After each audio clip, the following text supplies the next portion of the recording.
Épître de Paul aux Romains, chapitre 4. Que dirons-nous donc? Qu'Abraham, notre père, a obtenu selon la chair.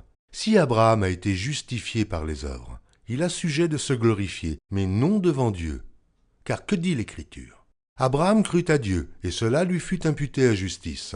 Or, à celui qui fait une œuvre, le salaire est imputé, non comme une grâce, mais comme une chose due.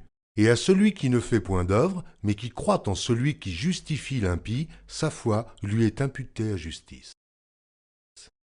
De même, David exprime le bonheur de l'homme à qui Dieu impute la justice sans les œuvres. Heureux ceux dont les iniquités sont pardonnées et dont les péchés sont couverts. Heureux l'homme à qui le Seigneur n'impute pas son péché. Ce bonheur n'est-il que pour les circoncis, ou est-il également pour les incirconcis?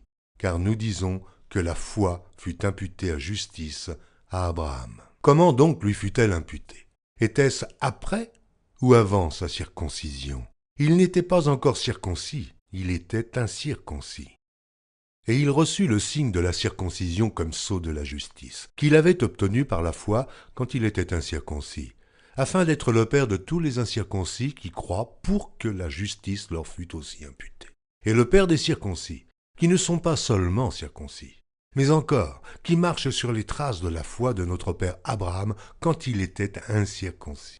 En effet, ce n'est pas par la loi que l'héritage du monde a été promis à Abraham ou à sa postérité, c'est par la justice de la foi, car si les héritiers le sont par la loi est vaine et la promesse est anéantie, parce que la loi produit la colère, et que là où il n'y a point de loi, il n'y a point non plus de transgression. C'est pourquoi les héritiers le sont par la foi, pour que ce soit par grâce, afin que la promesse soit assurée à toute la postérité, non seulement à celle qui est sous la loi, mais aussi à celle qui a la foi d'Abraham, notre Père à tous, selon qu'il est écrit « Je t'ai établi, Père d'un grand nombre de nations. Il est notre Père devant celui auquel il a cru. Dieu qui donne la vie aux morts et qui appelle les choses qui ne sont point comme si elles étaient. » Espérant contre toute espérance, il crut, en sorte qu'il devint père d'un grand nombre de nations, selon ce qui lui avait été dit « Telle sera ta postérité. » Et, sans faiblir dans la foi, il ne considéra point que son corps était déjà usé, puisqu'il avait près de 100 ans et que Sarah n'était plus en état d'avoir des enfants.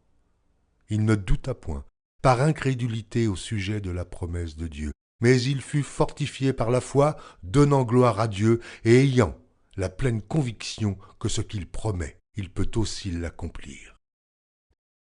C'est pourquoi cela lui fut imputé à justice. Mais ce n'est pas à cause de lui seul qu'il est écrit que cela lui fut imputé. C'est encore à cause de nous, à qui cela sera imputé, à nous, qui croyons en celui qui a ressuscité des morts, Jésus notre Seigneur, lequel a été livré pour nos offenses et est ressuscité pour notre justification.